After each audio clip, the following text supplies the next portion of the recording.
চলে এসেছি মাসি বাড়িতে। সেই হোলিতে এসেছিলাম আর হোলির পর হচ্ছে আজকে এসেছি একটা বিশেষ কারণে। তো চলো সবার আগে মাসি মেশোকে দেখিয়ে দিই।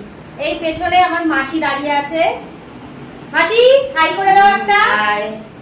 আর এই যে হচ্ছে আমার মেশো, মেশো হাই করে দাও। আর একজন স্পেশাল মানুষ এসছে আমাদের সাথে, আমাদের পুজি রানী, ইনি হচ্ছে স্পেশাল মানুষ। আর এখন তোমাদের একটা জিনিস দেখাবো যার জন্য আমরা এসেছি এখানে। তো এই যে আমার পেছনে আছে এত সজনে ডাঁটা, মাসিদের নিজেদের সজনে গাছ আছে, তো সেই গাছ কাটা হয়েছে আর এত সজনে ডাঁটা হয়েছে।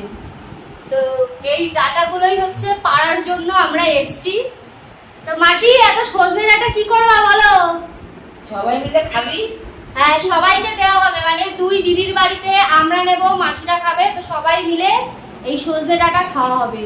গরমকালের স্পেশাল সজনে ডাঁটা, মানে সজনে ডাঁটা ছাড়া গরমকাল একদম অসম্পূর্ণ। তো চলো এবার ডাঁটাগুলোকে দাঁড়াও, তোমাদেরকে একটু ভালো করে দেখাই। যেটুকু দেখতে পাচ্ছ আমার পেছনে, এগুলোই শেষ না, আরো আছে, আরো তোমাদেরকে দেখাচ্ছি। ব্যাগের মধ্যে আছে, ব্যাগের মধ্যেও প্রচুর সজনে ডাঁটা আছে। আর কি ভারী, এই যে ব্যাগ ভর্তি ভর্তি, এই যে সব সজনে ডাঁটা। মাসি চলো কালকে থেকে তাহলে সজনে ডাঁটা রান্না স্টার্ট। তুমি রান্না করবে আর এদিকে হচ্ছে মেশো চিবাবে বসে বসে। দাঁত নেই, মিক্সিতে দিয়ে দেওয়া। মিক্সিতে দিয়ে দেওয়া, এ তো সেই লেভেলে, মানে মিক্সিতে দিয়ে দেওয়া।